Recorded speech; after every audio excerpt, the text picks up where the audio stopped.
All right. We're going to get started. Again, welcome everybody. Thank you guys so much for coming out today. My name is Kent, and it is just on behalf of the Men's Ministry Group.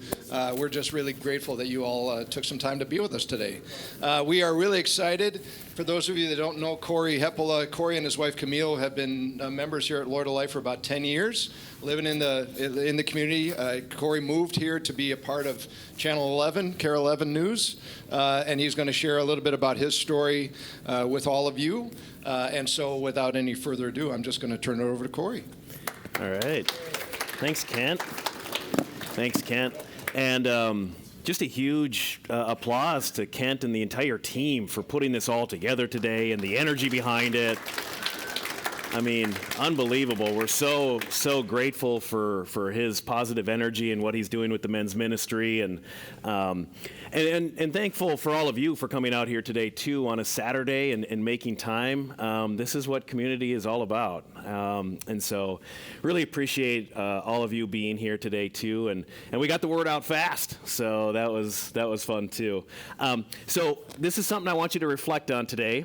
And of course, moving forward, but asking yourself, what's on your bulletin board? A little vague right now, but I promise by the end it will make sense to everybody here. But as I'm speaking throughout today, just think about that. What's on your bulletin board?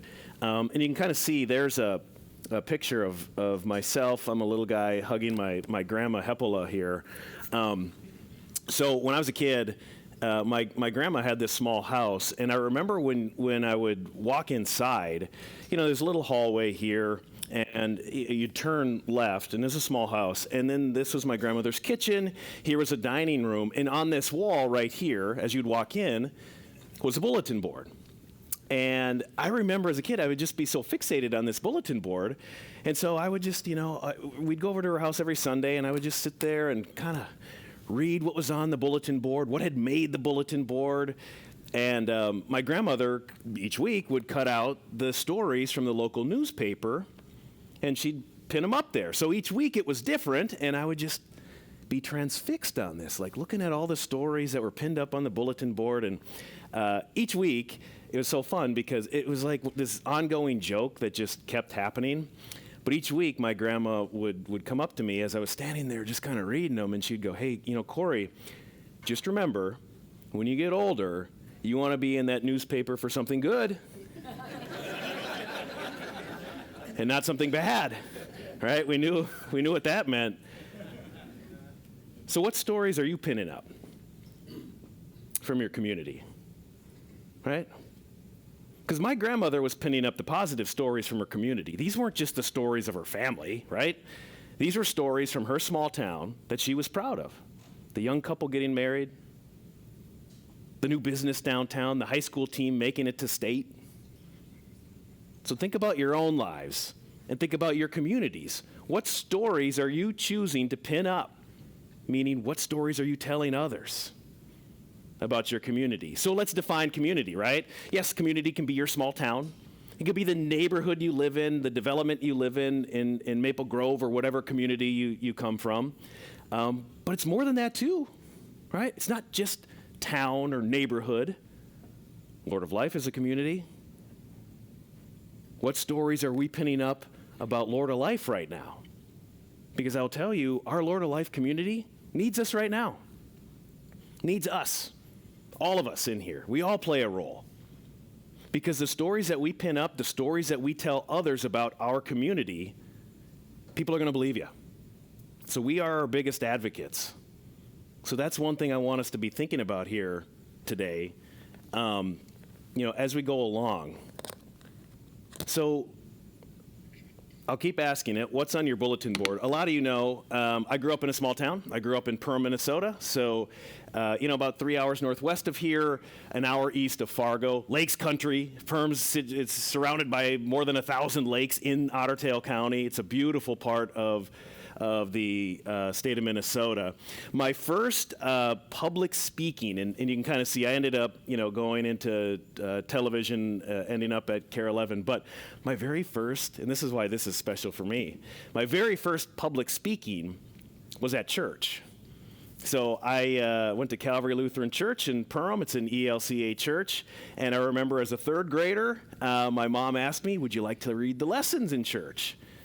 And already kind of sensing like, hey, this guy likes to get up in front of people.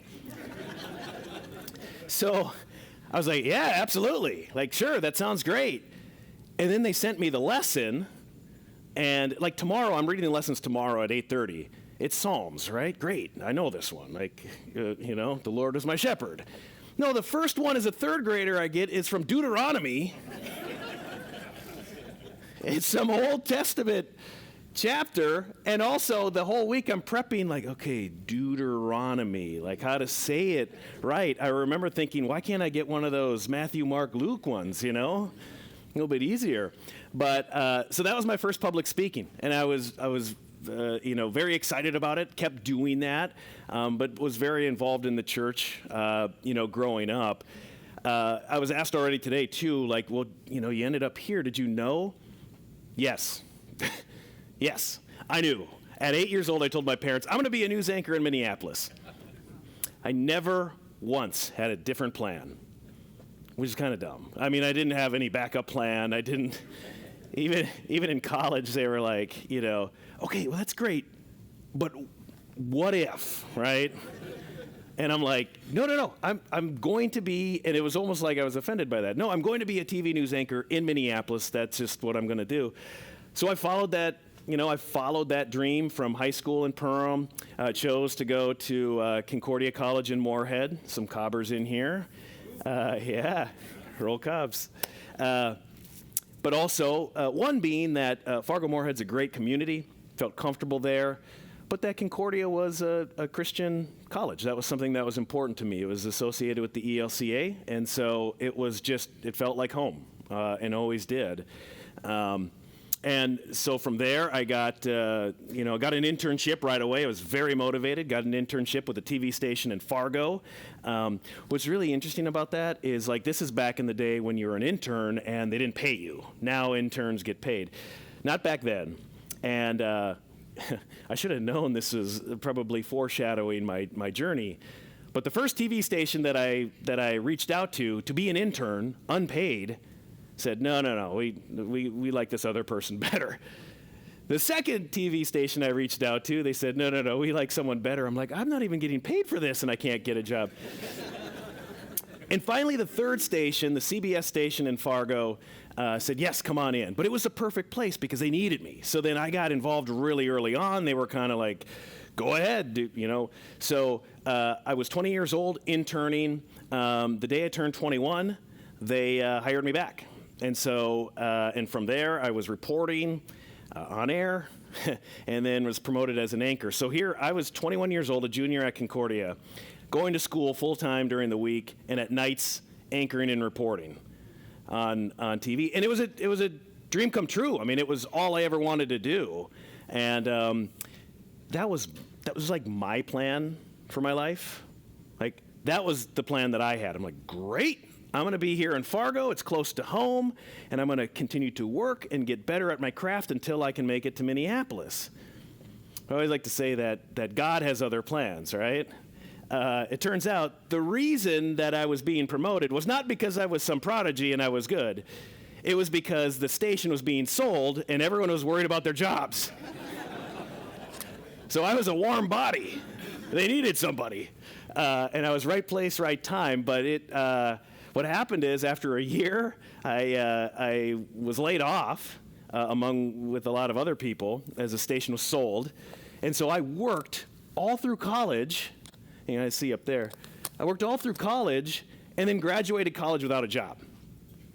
And I had to start over. And so, but I knew what I wanted to do. So I applied. I applied to 150 TV stations before I finally got a second opportunity. And the thing is, like, now, I just whipped up this presentation. I'll show you a video in a second. It's pretty easy, right, with technology? Well, this is like 2003, so you couldn't just throw up video on a YouTube site and then send a link.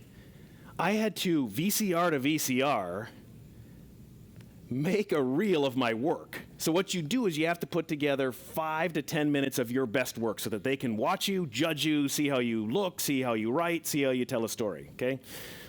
So I had to VCR, record onto a VHS tape, and send that in the mail, which I did to 150 different TV stations. Finally got another opportunity in Helena, Montana. And I was so grateful.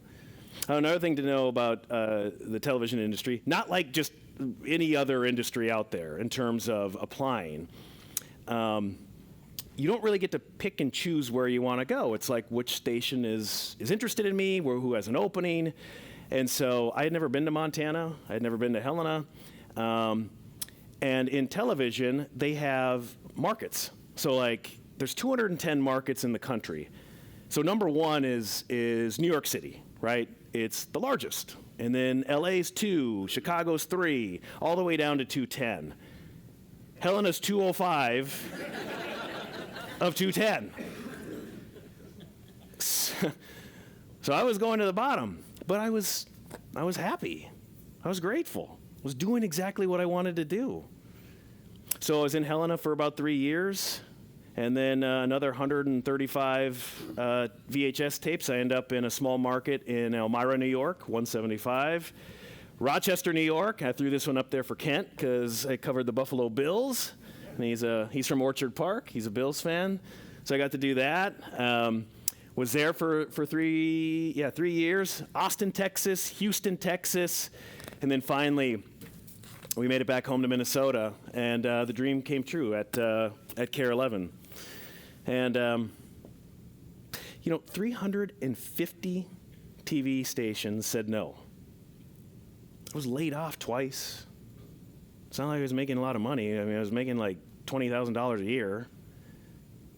But it was what I wanted to do. And I was so passionate about it and excited about it. And the dream came true.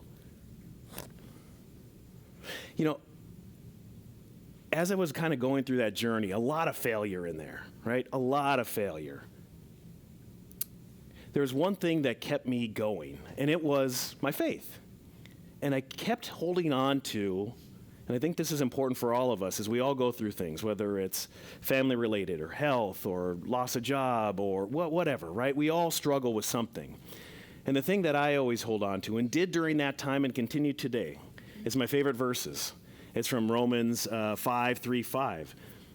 We also rejoice in our suffering because suffering produces perseverance. Perseverance, character, and character, hope. And man, we have hope because God's love has been poured into our hearts through the Holy Spirit who has been given to us. Isn't that great? Even when we're struggling, and think about our own personal lives, but think about some of the challenges we're going through right now as a Lord of Life community, right? Change can be scary. But look, suffering produces perseverance, and perseverance is a key trait to overcoming something into the next stage, into something that is great and wonderful. And yes, we have hope through God. So very encouraging words. It's right there for us. So I'm living out the dream. I'm doing this. I think I'm going to do this the rest of my life. And then 2017, so I'm there for just about 2-3 years. In 2017, I like to say I heard this whisper. I think many of you probably know what I'm talking about, right? The whisper that's inside. God's telling you something, but you don't quite know what it is, right? That whisper. And the thing is, I think oftentimes the reason we can't distinguish what the whisper is actually saying is because we're not really listening. We're not fully listening. I think sometimes we say we're listening, but it's kind of like I got one foot in, I got one foot out. Like, yeah, God, no, I'm listening, I got you. But are we truly listening? So I didn't know what to do. Like, I'm living out the dream. I thought I would do this the rest of my life. Like, I had my life planned out, and this is what I'm going to do. And I heard this whisper, and I knew it was God. And I was confused, and I was scared, and I was upset, and I didn't know what to do. And then I saw somebody, and somebody who was in the community, was a business leader, was a father, was a Christian, And everybody who talks about this person glows about this person and says like, "Wow, best employer.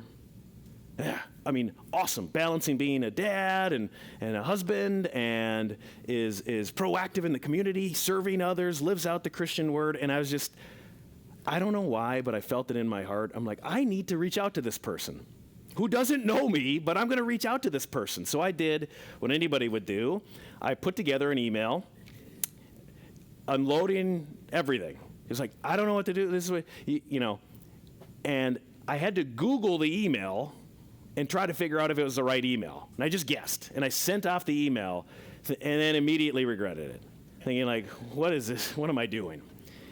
But my life changed when 30 minutes later, this person emailed me back, gave of himself, and said, "I would be happy to meet with you." And it struck up a friendship, but more so a mentorship. And I was able to learn from this person, which is such a good lesson, right? Like oftentimes we think, I don't want to help. People don't want to help. No, I think genuinely people do. I think genuinely people do want to help, but sometimes we got to be the one to reach out. We got to be the one to engage and be unafraid to engage when that whisper happens.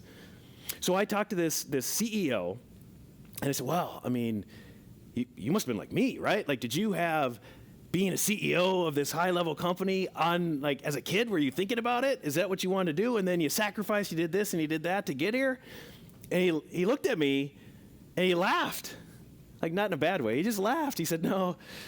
He said, one thing that along my journey that I oftentimes took lateral moves. He said, but I was always curious. And he said, my advice would be to you is to actually listen and to remain curious. And it was open-ended, sure, but it was enough to go, okay, reflecting on my personal life and how many of us do this, I had always been so focused on one particular goal that I was missing out on the fundamentals of living a Christian life. Now, I wasn't a bad person, right? Like, I mean, I was a good person, like, but I was so focused on my own life and own career that I was missing opportunities to help and to serve and to be in moments like this where we can connect. So I just knew, I'm like, okay, I'm gonna do these three things. I'm gonna learn, I'm gonna listen, I'm gonna focus a mission. Rather than set a specific goal, I'm gonna through this process, I'm gonna learn my personal mission. And everything that I'm gonna do from here, all work-related stuff, has to check those boxes. So what I did is you start learning, right? You start learning about yourself, what your passions are, what your gifts are, what you're good at, what drives you. Start listening every single day, waking up, and rather than just looking at my phone and getting going, or putting on music or a podcast right away, it's 30 minutes of silence, just to see where God was taking me, what he was speaking through me, because how often do we do that? Our lives are noisy, they're busy, we're being pulled from this thing to the next thing, all 24 hours are filled up with something. But I think what God wants from us is that relationship. That's when he speaks to us, when we give ourselves the time to listen to what he's trying to say. So through that, you learn about yourself, you start listening, and then all of a sudden the mission was formed. And I knew that I want to help out in our communities in a different way through my gift of connection and storytelling. And then I was ready. And I was ready when a call came, an unexpected call came, that I had no idea would have ever happened. But I will tell you, had I not gone through that process, I would have said, like, okay, cool, sounds great, and then it would have led to nothing. But in 2019, I got a call from where I grew up in Perham. Otter Tail County called me and said, hey, Corey, you don't know me, but we have this problem. Nobody looks at us as a place to live, work, and play. But we know, like, this is a great place to raise a family. We know that there are great jobs here. We know this is a great place to uplift your community and to, and it's a safe community. What do we do? Like, we don't want to do tourism videos. What do we do? So I put together an idea, and I said, you know what? This is something, it actually matches exactly what I'm going through, where I grew up there, and I loved it, but I couldn't wait to leave, right? I wanted the big city. I wanted to do this, but now I'm turning 40. I have a wife. I have kids, and now I'm starting to look back at where I grew up, and I see why. I see why people choose that. And I said, what if we started a documentary series that goes back and we highlight people who choose to live there, and we show why, all the different reasons, and we show what makes this community in this region valuable, unique, and what it has to offer. And they loved it. We did 2 seasons of that. It was called Rural by Choice, very organic. It did really well, but we knew we were onto something, and it made me so joyful. Here we were helping our communities, our small town and rural regions, be able to tell and own their own story and advocate for them. So we knew we couldn't let that die, and we created the next version, My Town. So My Town is a documentary series with a mission to break down popular misconceptions with the rural lifestyle, showing why people choose their towns, their communities. And so through 2 seasons, currently we've done 15 episodes across 6 states, and want to show you just 1 minute from one to kind of give you an idea of sort of the themes and why this checks the boxes in terms of mission, but also, too, to go back with what's on your bulletin board in our community. This is an episode we did in Watertown, South Dakota. Again, it's just in 1 minute here.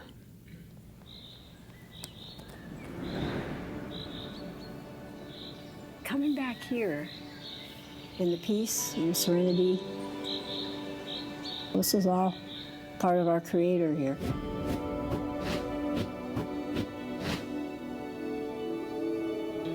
When you meditate or when you pray, what are you thinking about?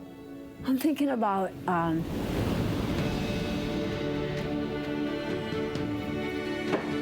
right. people and animals. Whoa. Really? Where? And praying for peace. There we go. Good job! Woohoo! Yeah! Awesome! You could have chosen to be anywhere, but you choose this life. I do. How come?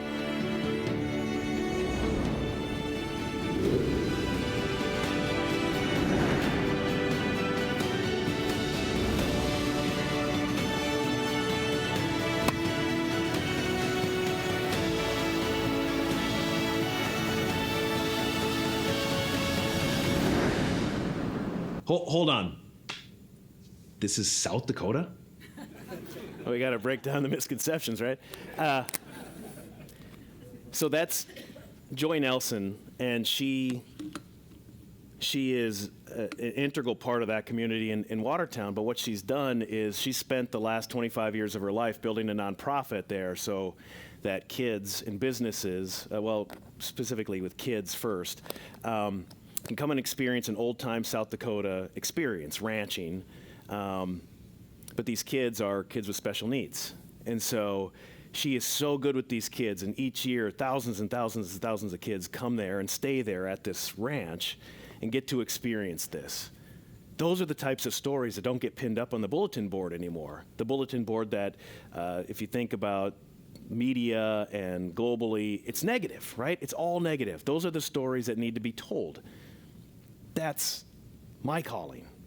That's from the Learn, Listen mission. I'm living more joy today being able to be here every Sunday, be a part of this Lord of Life community, while also being able to tell other community stories than I ever did during that TV experience.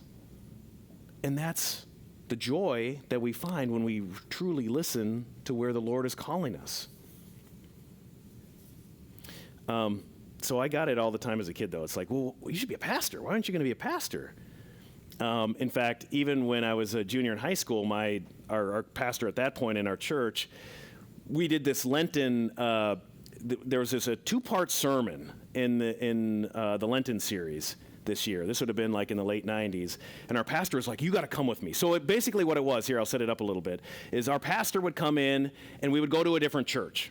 So we would go to a different ELCA church that was 20 minutes away. And so it was like guest pastor this week, right? And it was a Wednesday night. And so it was a series for about 4 weeks. But my pastor, Pastor Kennedy, he would be up front. And I would go with him, right? Like I would travel together, we'd ride in the same car, I'd go with him, he'd be giving the sermon, and then it took the second part, it took somebody from the audience to challenge him, right? It was all scripted, but it would come. So I would stand up and be like, well, wait a second, when God says this or God says that, and it was really like, especially for us like Lutherans, we're like, who is talking? Like, what is happening? And so I would be the one, I'd get up and I would challenge, it would be a back and forth, right? Like he'd go back and forth, and it was really a fun time to be able to go into different congregations, see people kind of like, connect with them, but then see people kind of like, what is happening? But also to be able to spend that time with my pastor. And I remember one time we were coming back from, it was about Wadena, so it was 20 minutes away from Perham. And I'm sitting, passenger side, and we're talking, and I'm looking over, and his gas tank, I mean, this is like below the E. And I'm like, we're going to run out of gas. Like, it's not like on the E, it's like below the E. And I just kept holding my breath. And then, in between, I know a couple of you guys are from, or at least have connections to New York Mills. So Perham, Wadena, and New York Mills is like halfway in between. And I'm like, okay, well, thank goodness there's a gas station. He's certainly going to stop. No, he didn't stop. Just kept going. And got back home, made it.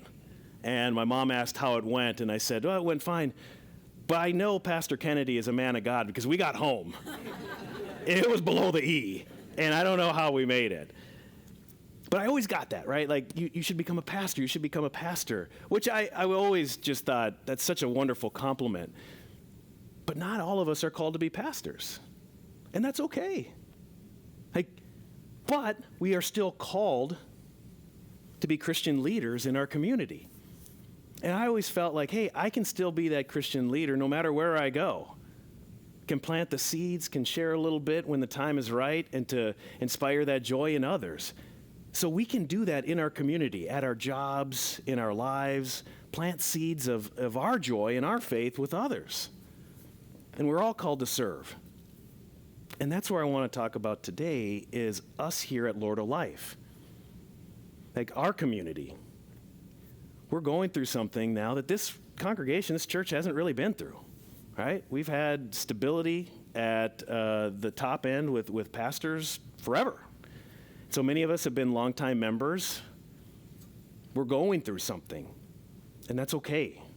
The suffering produces perseverance. We're going through something. Pastors Peter and Karen and Joel and Karen, these are people we loved. Pastor Dave, we've lost 5, 6 pastors here in the last couple of years. These are people that we loved. They married our loved ones. They baptized our kids. They helped us in times of trouble, in our mourning. They were there for us. And they've led us, and we love them. But we are the church. All of us. We are the church, and it's on us. It's our time to step up because our church needs us. You guys took time out of your day to be here on a Saturday. You are leaders of the church. So now it's on us. It's our time right now to go through this process, to do the grieving, to understand the grieving and the feelings, but also to create the church that we want to welcome in that next pastor. We're so thankful that we got Pastor Scott here, and then we're going to have another interim pastor. But we need to go through this process. We need to go through this interim process so that we can step up as a community and be ready to welcome in that new pastor that's going to be there for us when we continue to grow together into that next stage. So it's our turn to pave the way, and it takes all of us. We can't just sit back and say, well, you know what, I'm busy, but this other person will step up, or I don't need to get involved. It's not really that important. No, we all need to get involved. We all need to help. And think about our gifts. Think about what we're passionate about. That's where we need to start. It's not about doing stuff that you don't want to do. That's okay. But all of us are uniquely gifted. We're all blessed. So think about that. Think about how can, in our time right now, in this challenging time, how can I be the one to help? Because my church needs us. But I promise you, we will get through this. We will get through this, and we're going to look back and say, I'm so grateful that the times that we had with our pastors in that interim time, and I'm so grateful for now because it's brought us together for this moment now.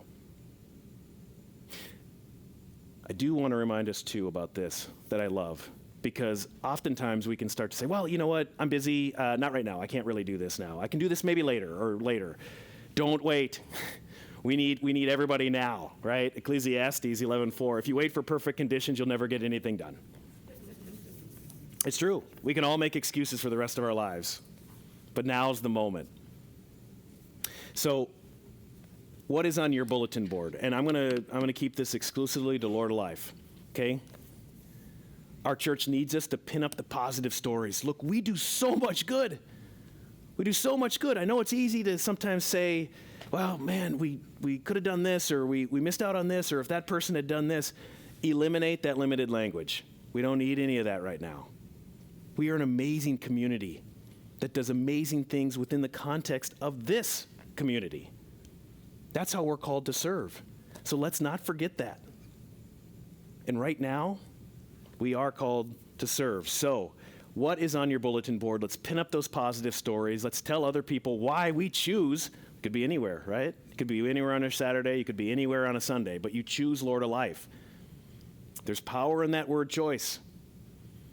So tell people, pin up the positive stories of why you choose Lord of Life, and keep the energy going here during this period. We need each other. And a part of that is, you think about, I'm thankful for Kent and the men's ministry and the energy that we have here. These guys are doing awesome work. So we've got the retreat coming up May 15th through the 17th. It's got a new name, but it's the same place there in Spicer. But if that's where your heart is and you're being called, if you hear the whisper and you're being called, I think I need to attend, I need to get a part and be a part of that, we'd love to have you. We'd love to have you. You know, I'm a part of I won't be able to make it that day, but I'm a part of the men's ministry committee. So we'd love to have you here. And I also know, too, many of us are in Bible studies together, whether it's the women's side here, or I know the men's side has a Monday and a Tuesday one. I'm a part of the Tuesday one here, a few of you guys here this morning. But you can get involved there, too. It's really helped my relationship with the Lord become stronger, and also be united within our whole entire Lord of Life community as well. So we're so thankful for you being here today, this morning. Thankful for Kent and the entire group for taking, for giving of yourself and making a wonderful time here this morning and breakfast. So with that, I'll just leave with one last thing. What is on your bulletin board? Pin up those positive stories. Thanks.